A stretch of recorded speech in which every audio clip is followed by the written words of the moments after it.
Welcome to Whisky Weekend. I am Sean Sewell. We're here at Classics Lounge in beautiful Victoria, British Columbia, and we're celebrating Whisky Weekend virtually for the very first time Canada-wide.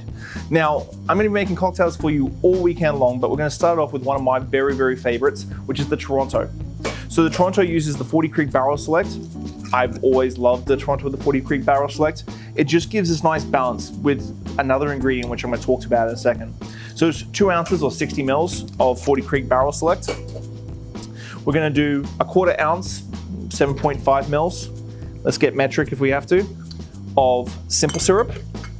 Then the secret ingredient that I was talking about before, the Fernet Branca. Now, Fernet Branca is a very dry, very bitter Amaro from Italy, and it goes well with the 40 Creek because the 40 Creek's got enough of that beautiful texture and backbone to really balance off this Fernet Branca. Now, it's just a 1/4 ounce, 7.5 mils, but I love Fernet Branca, so I'm going to throw a little smidge, a smidge bit more in there. Finally, very classic, we've got a couple of dashes of Angostura bitters. Now, basically, this is a sort of a variation on a Manhattan, where we're basically sweetening the Fernet Branca into a vermouth style, where if you like Manhattans, you're probably going to love the Toronto. Now, the Toronto has a bit of a storied history. Originally printed in 1922 in Robert Vermeer's cocktail book, it was called the Fernet cocktail. But at the very bottom of the recipe, it said that this cocktail was enjoyed by Canadians of Toronto. Now, fast forward to 1948 to David Embry's book, and it's listed as the Toronto cocktail for the very first time. Now, there's no history necessarily tying this cocktail to Toronto. It's just that one line from Vermeer's book saying that Canadians of Toronto enjoy this drink. That's why I see it as one of Canada's best classic cocktails. So we're going to do a quick little strain on this.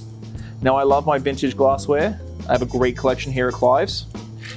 And then finally, we're going to finish it off with something that I don't think fits for a lot of cocktails, but I do for the Toronto, which is a burnt orange zest. So we're going to take that, we're going to light our matches. Always use matches. It's a cleaner flame. Ooh. Let's get that second one. There we go. I'm going to put it over the drink, and we're going to go and burn the orange zest across the top of the drink. Now, because we aren't barbarians at 40 Creek, we like to trim up our garnishes. And that is a Toronto cocktail. Now, if you've got the home cocktail kits that 40 Creek has sold this week, please mix along with me all weekend long. Enjoy Whisky Weekend. It's going to be a ton of fun. Come back and join me for a couple more cocktails very shortly.